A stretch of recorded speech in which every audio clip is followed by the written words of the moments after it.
all. Thanks for making it out this evening to attend this speech. I had the enviable task of being sandwiched between two amazing musical performances, so I wish I had some musical skills to lend, but instead I'll be sharing some research findings. Hope I can keep this as engaging as those other events.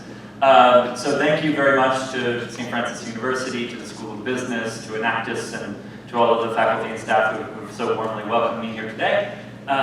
So I'll be speaking today, this evening, about, in a kind of more almost 1,000-foot level view of gender issues across the sub-Saharan Africa. I will not be addressing Guinea in particular, but many of the issues and topics I'll be discussing are relevant to the Guinean context. So I'll be presenting, I'll walk you through what I hope to present, and then, of course, there will be time at the end for questions or comments that you might wish to add to the discussion. And so I will, just to give you a sense of the outline here, try to talk a bit about why we think women's economic empowerment matters, why I'm here this evening talking with you about it, why I work on these questions. I'll also talk a bit about what my team does at the World Bank, the Gender Innovation Lab. And then I'll be sharing some evidence from rigorous impact evaluations and other research to show you kind of what the gender gaps are, what's the picture across the continent on these topics I'll mention in a moment, and then also what might work to narrow these gaps that we see. So I'll be focusing on what are called the productive economic sectors. So I'm going to be talking mostly about entrepreneurship, agriculture, land and property rights, as well as youth employment issues. Now, keep in mind, of course, there are questions related to health and education that are, of course, very important and germane to this topic, but given the fact that we're economists on my team, we focus really on these economic sectors. And at the end, I'll add some suggestions for universities like St. Francis that are interested in sort of contributing to this agenda. And so I'll just start with a little kind of quiz here, a question, if you will. We're going to play a game called True, False, or Unknowable. And so I'll start just by asking you, is it true, this assertion that women make up 70% of the world's poor? Who thinks, raise your hand if you think this is a true fact? Okay. Who thinks this is false? Okay, how about those who embrace the unknown? Tell us if you think this is unknowable. Okay, just a couple of people. It turns out the unknowables win here. So essentially, we don't know at the individual level who is poor and who is not. This might seem like a kind of outlandish statement, but when economists try to measure poverty, they rely on a per capita expenditure measure that's sort of with the household level. So we can say whether a given household is poor or not. Of course, there are lots of other ways to measure poverty. There are multidimensional indexes, etc. But when it comes to this core measure of monetary poverty, we just don't know within a household whether men are more or less poor than women. So this is actually one of these facts that are out there that we actually don't really know the answer to. How about this one? Women entrepreneurs. This is mostly I'm talking about in sub-Saharan Africa, but this is also relevant for other developing countries. So women entrepreneurs have lower profits on average than men. Is this true or is this false? Or is this unknowable? So let's see, where are the false, who thinks this is false? Got a few hands raised. Okay, so some of you think that the women are more profitable. Who thinks this is true? Okay, and then the unknowable camp, anybody? Okay, so it turns out this is true. On average, we have lots of evidence that from a range of contexts to suggest that female-owned enterprises, so women running a small fruit stand, to women running large businesses that hire 20 or 30 people, on average they earn less than male-owned businesses, and they work in less productive trades and sectors. So this is an important point I'll come back to later in my remarks. Here's another one. I won't sort of force you to answer this one again, but this one you see very often in the kind of popular press and policy literature. Women perform 60 to 80% of agricultural labor in the developing world. So this one, it turns out to be false. So the best data that we have to define to what extent women are involved in agriculture in sub-Saharan Africa suggests that there is kind of parity, that more or less women work almost as much as men in agricultural labor. In some contexts, though, the number can exceed 60%. And then finally, this one I'll just immediately tell you is the truth. Women farmers in the developing world have lower access to productive agricultural inputs, including land and ag. So that one is true. So maybe you think, okay, well, why does this matter? Okay, haven't we heard enough about this discussion, this debate? We've covered the, I think some of we've made strides in terms of equality, and equality for equality's sake sometimes isn't always what we should be aiming for. Well, I mean, beyond the basic argument that it is the right thing to do, that if you think that just by virtue of being born a man or a woman, you shouldn't face discrimination, you shouldn't face differential access to certain things, that alone, and I think this might resonate with an audience that's educated by Franciscans, that alone should be a compelling reason enough to care about the issue. But because I work with economists and I have to convince people that economic costs matter, we have to draw in some extrinsic sort of more opportunistic, if you will, arguments to show that it's also the smart thing to do from a policy perspective and from a sort of a general welfare perspective. And so in developing countries, there are a lot of these what we call market failures, some misallocation of resources. And then this also extends to the gender dimension. So we have women who are, say, working in certain domains where they'd be more productive and better than men in other domains. And these actually lead to inefficiencies. And these inefficiencies generate costs. And these costs matter for welfare of the household and the family. They matter for the community. They matter for the countries at large that we're talking about. And so just to give you an example from a very carefully designed study in Burkina Faso done by Christopher Udry in 1996, and, he basically showed within the same household, if you have men and women growing the same crop, I believe in this case it's millet, and you compare the farm yields, essentially men were using too many inputs, namely fertilizer and agricultural labor, on their plots, and not enough on the women's plots. So the women and the men were controlling plots in the same household. And so essentially they were using so much of this fertilizer, it was diminishing their yields. And if they had just reallocated some of the plot inputs that they were using and put them on their female plots instead, you could actually generate more farm yield for the overall family, the overall household. And this is on the order of 10 to 30%. And that might seem like a small fraction of yield, but when we're talking about households that literally rely on their food production to feed their families each year, this is a big gain. So, regardless, despite all of these compelling reasons why this might matter, we still have a big gap in terms of what works. And so I'm going to stand here before you today as a representative of a big institution that likes to talk about knowledge and policy solutions. But I'm also going to stand here and tell you that we don't know a lot about what works. It's really, it might surprise some of you, it might not surprise others in this room to learn that a lot of the burning questions in development in general, let alone this gender question, haven't really been answered. So we don't even know the best way to get people out of a poverty trap, etc. And so, what does my team do here? So our team at the World Bank, we're trying to figure out essentially what works and what doesn't to narrow these gaps in gender gaps that we observe, but also to boost overall welfare for the households. We care about the kind of material and other types of well-being of these individuals, these people, essentially, we're talking about.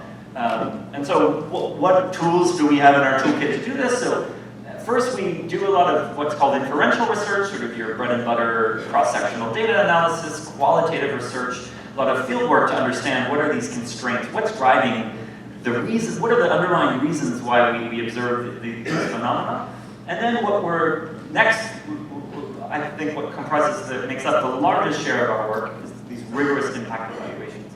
And I'll tell you a little bit more about what I mean by impact evaluation, and we mean it in a specific way because to us it's very important to get a causal estimate of a program. And so we're doing about more than 50 of these across 20 countries in sub-Saharan Africa, and basically as researchers, we partner with academics and partner researchers elsewhere. And on the implementation side, to look at the impacts of programs, of interventions, we partner with governments, with NGOs, with donor partners, meaning the US government, the UK government, etc. We also partner with businesses. We're working with a bank in Kenya, another rural credit bank in Ghana. We try to reach out also with the private sector because I think that there's a sort of, when there's the good convergence of interest there, that you can really generate some useful knowledge that's relevant for the private sector and for policy. And so, why are we doing this? We're really trying to influence decision-making at the high levels of the World Bank's annual meetings with finance ministers, and at the decision-making level of a program manager who runs a small NGO in a rural area in sub-Saharan Africa. To date, we've influenced more than $600 million in World Bank operations, so these large-scale projects. I work on more than one impact evaluation of a project that has more than $100 million in lending. So these are big loans. And so that our pitch to sort of the higher ups is that essentially $1 spent on research translates into $46 of influence on these programs. And this is what we're really trying to get at, is trying to change the way that programs are implemented. And so this team of researchers we have at the bank, mostly economists and trained social development, sort of social scientists. We work with academic partners all around the world, including in Africa. And again, we try as much as we can to involve the project teams, the implementers, in all stages of our impact evaluation design. So I've mentioned for you the 4 thematic areas that we work on. And so I'll just, before getting into the evidence and giving you a tour of the evidence, I'll take a step back and just sort of maybe have a thought experiment here. So let's imagine we live in a world where there are 2 types of people. Okay, so there are those who know, and then there are those who know that they do not know. Now, myself, my team members, like to place ourselves in that second bucket. We're essentially agnostic on questions for which we don't have a firm answer. So if you come and ask me, what's the impact of, something as simple as building a well in a village on household welfare, etc. I'll say that is pretty obvious. You'll improve people's access to water, etc. But we actually, believe it or not, don't have really solid evidence on what the changes are. What are the patterns of behavior that change? Do people start, does it improve hygiene? Does it improve sanitation, etc.? So there's actually, we're almost not 100% certain sometimes about the impacts of certain things. And so from this position of ignorance, if you start from this position of, I don't know, let's find the answer, there are a few tools you can try to use. So we have monitoring, and this is, for some of you who might be sort of familiar with the program management jargon, we've got monitoring, we have evaluation, and we have what's called impact evaluation. Sometimes you'll hear this referred to as impact assessment, etc. And so what are these things giving us? All right, so monitoring is essentially giving us useful information about the ongoing program that you're working on. And so I'm talking about, of course, development projects, but of course monitoring is something that's part and parcel of a lot of different operations, businesses, etc. So you want to get a sort of daily temperature check of how things are moving, what's going on with your program. And so you're measuring lots of different inputs and outputs and outcomes that you're looking at. Now, evaluation is kind of taking a look at the processes underlying it. So the first monitoring will help you answer whether the project's doing things right. And I realize that's incorrectly used that adverb, but is it doing things correctly? Is it doing things the way you really are anticipating or hope? Evaluation gets at this question of whether you're doing the right thing. So you're what we often refer to as process evaluations, where you talk with the stakeholders, you talk with the beneficiaries, you talk with program managers, you write a report that you sort of gives maybe a stylized picture of what you think might be the case. Now, I think that these two elements are critically important for any successful program, but for things where you're spending millions of dollars, hundreds of millions of dollars, if you don't really know what the impact is, then it begs the question, why aren't you measuring it, right? So I'm not here today to tell you that every program should be subjected to a rigorous impact evaluation, because these things are very costly. We're talking hundreds of thousands of dollars to do one. But at the same time, if these are big burning questions, if we're pouring lots of money into things, we'd like to know, is this the right investment to make? So impact evaluations give you the difference in outcomes between those who get a program and those who do not. And the key is to measure this difference and only be able to attribute that to the program and nothing else, no other confounding factors. So for those of you who've ever been exposed to sort of questions of causal inference and statistics, essentially what we're trying to come up with is the best possible comparison group. Now, one that's growing in use in developing economics is actually something that's been borrowed from medical trials, et cetera, which is the randomized control trial, where you randomly pick who gets a program and who doesn't, and you can actually measure the program impacts over time. And that's something that our team actually does a good bit of. And so, now I'm going to give you an overview of what we think are sort of the state of the evidence on these 4 areas: enterprises, agricultural productivity, land, and youth employment. And then I'll also give you, in addition to these stylized facts, some of the evidence that our team has been generating and other researchers. These are all, most of the work that I'm presenting are from impact evaluations. A couple of them are more cross-sectional data analyses or more correlations rather than causal evidence, but I think they highlight some of the key issues that we're addressing here.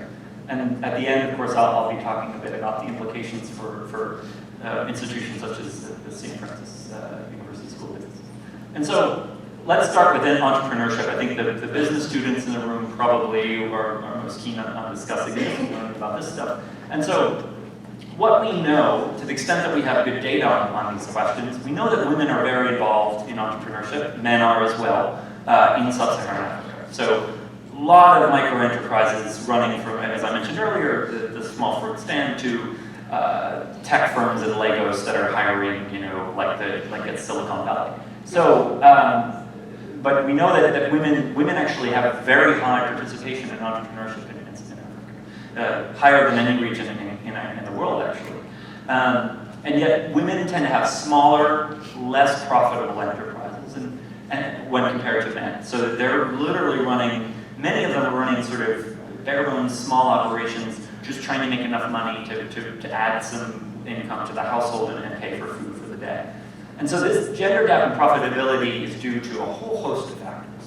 And no one can tell you exactly which one matters the most, but we know that broadly speaking, there are a lot of demands on women's time. Childcare responsibilities tend to fall more on women in the household, et cetera. So these factors also matter for women's engagement and involvement and time spent in these entrepreneurial sectors.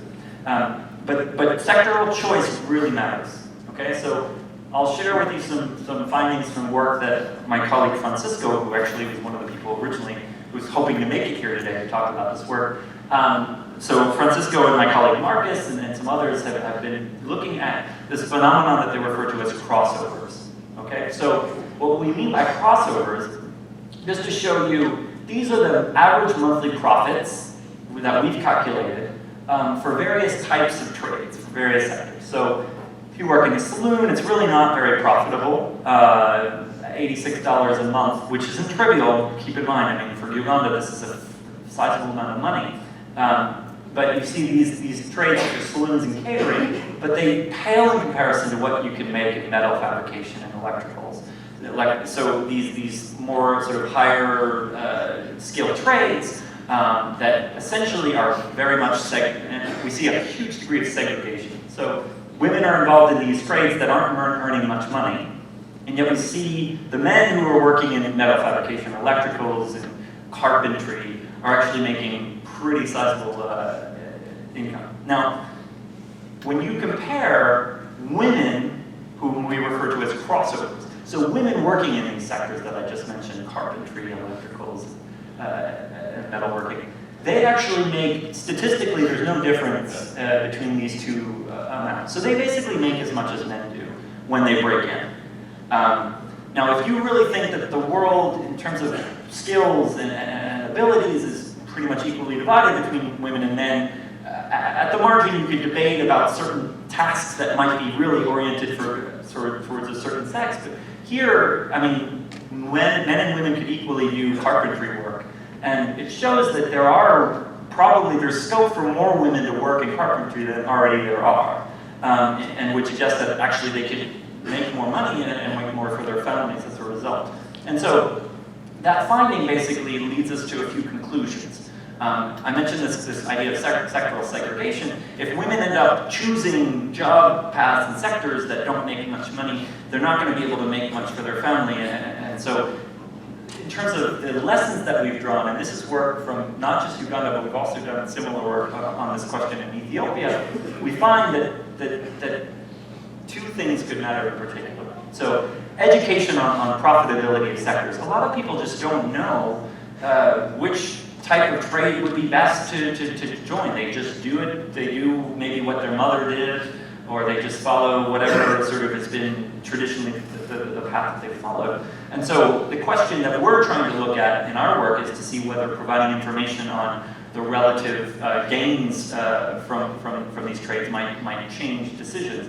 Interestingly, just as an aside, I believe, in East Africa, I know that there was an experiment done where parents were told what the returns to education were if they were to keep their kids in school longer. They said, look, if you keep your kids in school longer from this date to let's say, complete high school level, on average, this is how much more they expect to make.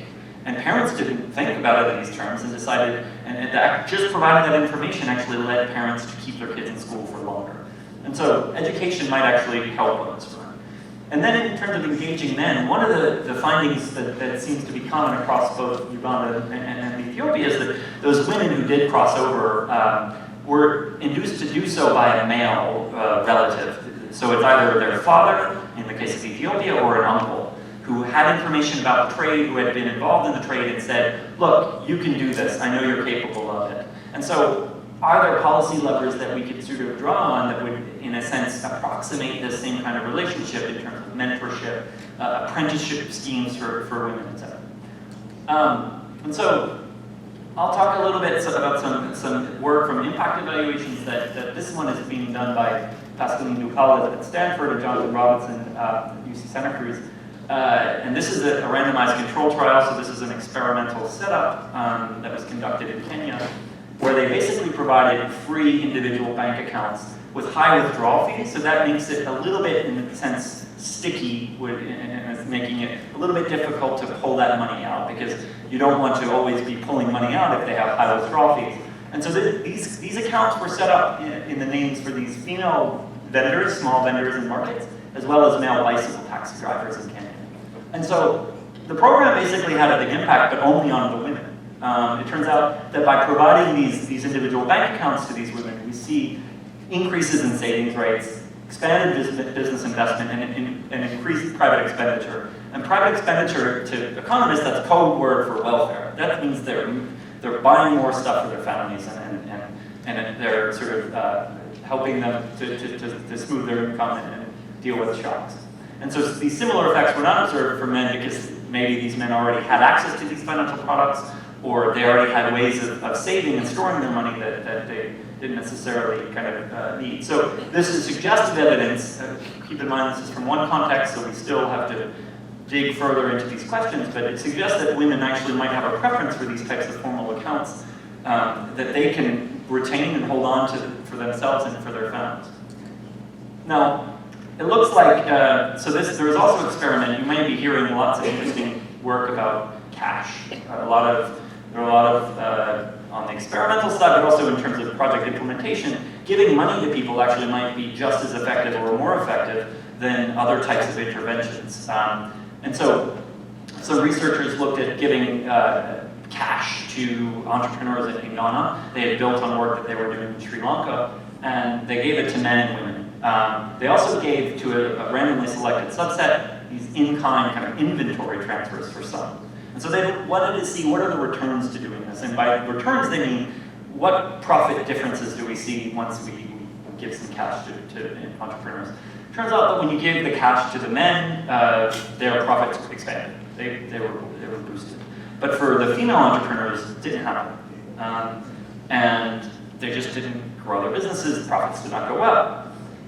However, with the more higher performing businesses, these you could imagine that there are, if you kind of look at a typology of types of firms, maybe there are certain firms that are really just bare bones, trying to scrape by to make enough to live. And then there are the kind of what might be referred to as the gazelles, the more entrepreneurial types that really are trying to have a growth mindset and trying to grow. And when you provide in-kind inventory to these firms for women, you see big improvements on business profits. And so We think that this is partly due to pressures that women face within the household to share resources that might not also sort of be a factor for men. And so providing cash to women it might be more difficult for them to protect those resources or keep them for household, schooling and health expenditures for their children.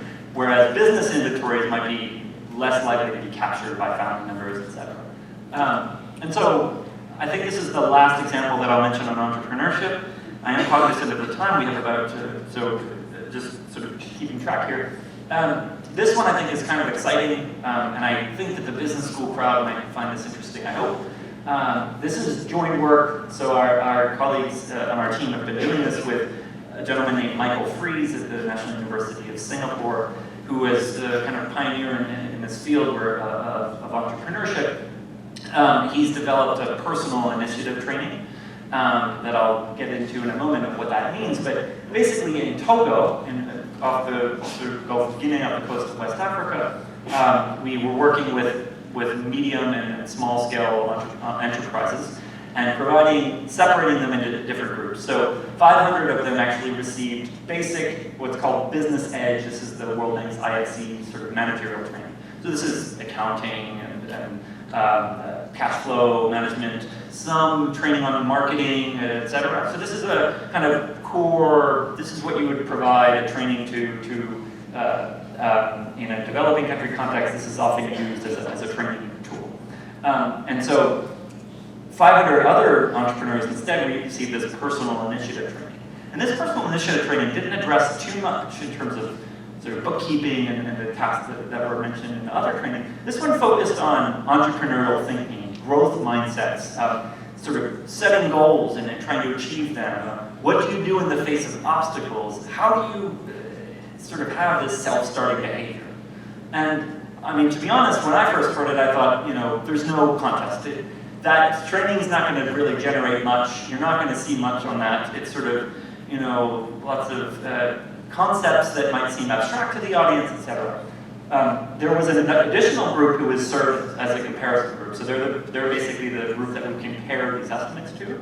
And we essentially are finding that this personal initiative training, which teaches what we're calling up here non-cognitive skills, the sort of soft skills, grit, determination, that really we're finding matter for business performance, success, etc. That these types of trainings actually led to bigger gains for women's assets and business investment when compared not only with the control group, but also with this standard managerial practice training. So the evidence, which I haven't really covered too much today on training, is that surprisingly a lot of business training programs in developing countries just don't work. People are getting abstract or sort of difficult concepts that they just don't have perhaps the training and education to fully absorb and internalize. And that a lot of the kind of very precise details about bookkeeping that might work in a more developed country context don't seem to resonate with certain audiences. So we're actually, this is promising because it's showing that maybe a different type of business training might work. And so this is an area where I feel comfortable at least giving you a very tentative list of what works and what doesn't. Keep in mind, we're talking about a few, half a dozen, 10 studies or so far that are using these methods where we think that they're credible enough and they've provided sort of a high enough standard of rigor that we can trust that these are results we can hang our hat on. And so those that are shown to sort of have some promising effects are particularly these savings accounts interventions I mentioned earlier, and providing the in-kind and large-scale cash grants. So these really are helping narrow these gaps and helping women entrepreneurs grow.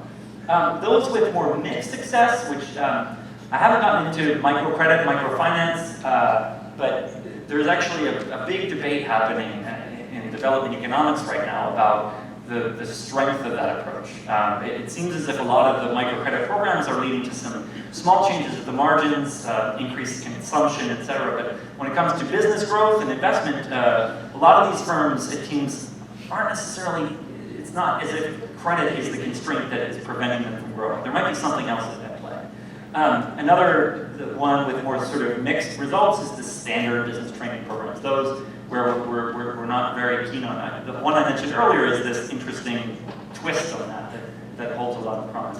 And then those areas where we really don't know much is, does it matter to be a formal firm? So formalizing a business, in this country, of course, if you want to you really need to formalize and pay your taxes and such, but in a lot of developing country contexts, it's very common to have informal businesses. There are some who think that these businesses should be named formal, and there are others who say, look, these firms are operating under the radar for a reason, they really don't need to formalize for any strong reasons.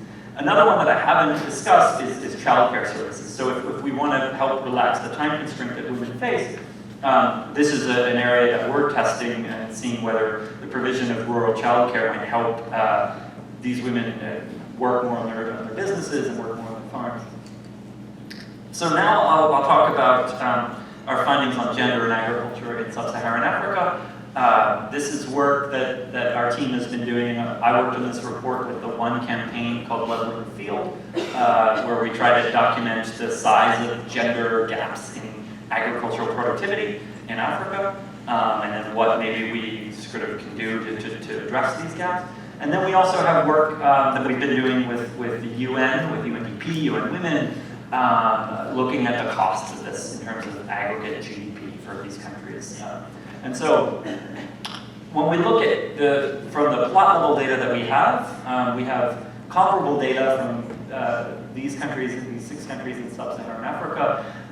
We see that there's a pretty clear picture that men just grow more per hectare than women. When you look at values of output, value of the, even in terms of kgs, kilograms, I should say, or across the board, you just see that women grow less per hectare than men. And so when you actually, this is just a simple comparison. So Uganda, for example, women grow 17% less per hectare than men. But when you add these kind of regression controls and adjust for the fact that women farm smaller plots of land than men, and that they account for regional price differences, you see pretty wide and large gaps. I mean, we see significant gaps in Tanzania from 23%. They range all the way up to 66% in Niger, which is a huge, huge difference in terms of aggregate productivity. And so women are very involved in agriculture, and yet they're not really growing anywhere near as much as men in certain contexts. And so we need to know, well, what can we do about this? How can we help improve yields for everybody in the household? And so what's driving this gap? We've actually spent a lot of time doing what's called a Oaxaca blinder decomposition to try to figure out what are the contributors to this overall gender agricultural productivity gap. And we see 3 factors that clearly emerge. The first is labor. Okay, so women are using less farm labor on their lands. They're actually also getting less when so this idea of returns, they're getting lower returns to the use of labor. That means if a man has 2 people working on his plot and it's 1 acre, and a woman has 2 people working on her plot and it's 1 acre, the man actually gets better harvests out of those 2 men than the woman would. And so that could be due to a range of factors. It could be that women are hiring cheaper labor who aren't as productive.